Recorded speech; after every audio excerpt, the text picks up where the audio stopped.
Broadband must leave no American behind. African American, Hispanic American, Asian American, disabled American, poor American, rural American, inner city American.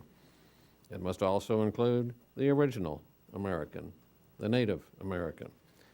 I've seen firsthand the unacceptable state of communications in much of Indian country. In so many places where Native Americans live, poverty endures, unemployment is at levels no society should tolerate, education, languages, and basic public safety falls far short of what people have a right to expect. Up-to-date state-of-the-art communications facilities and services are still strangers to most of Indian country. Even the plain old telephone service that so many of us take for granted is at shockingly low levels of penetration. They're below 70% of Native American households. And we don't even begin to have reliable data on the status of internet subscribership on tribal lands because no one has even bothered to collect it.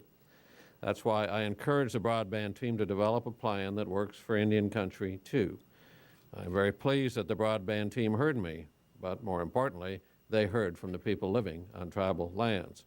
Implementation of the plan's recommendations, a federal tribal broadband initiative, an FCC tribal task force, an FCC Office of Tribal Affairs, data gathering on tribal lands, universal service reforms, among others, will give Native American communities the visibility they deserve day in and day out at the FCC, and will build upon the trust relationship that Bill Kennard did so much to promote while he was chairman of the FCC.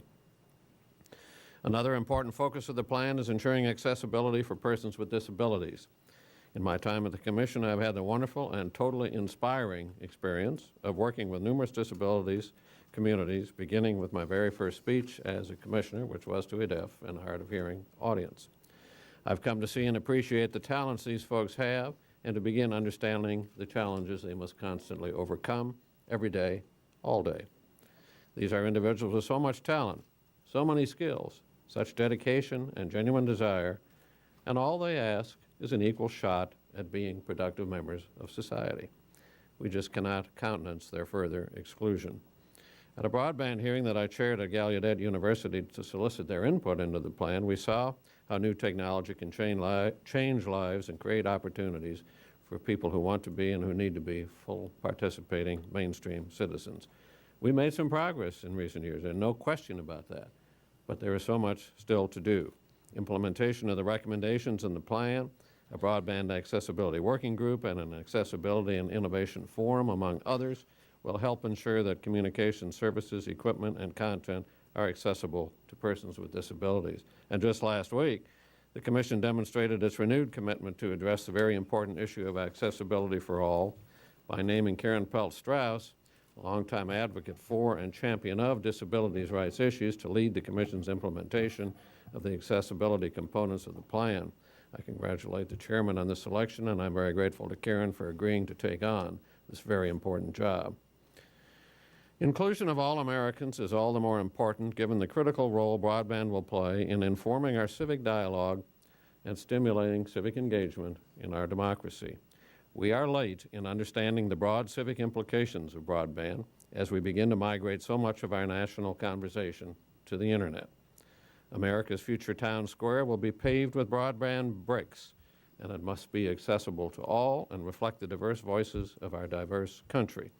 Sustaining democracy by effectively informing all of our communities in the digital age goes, in my humble opinion, to the core of what we are trying to achieve and what we must achieve as we implement this plan.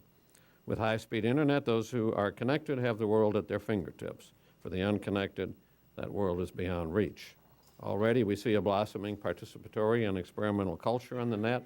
We see evolving new platforms that astound us, from smartphones to tablets to the advent of at-home 3D viewing, and we can communicate with someone on the other side of the world as easily as with our next-door neighbor.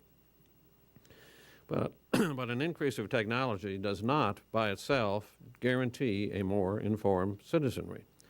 A 2009 study indicates that as a country, we now consume in excess of 1.3 trillion hours of media per year. Yet the production and distribution of essential news and information content has never been more in doubt. The same hyper-speculation and consolidation that wreaked such havoc on so much of our economy began early with media, and the destruction was compounded by the almost complete dismantlement of public interest oversight of our broadcast stations, decimating news, newsrooms, and news media.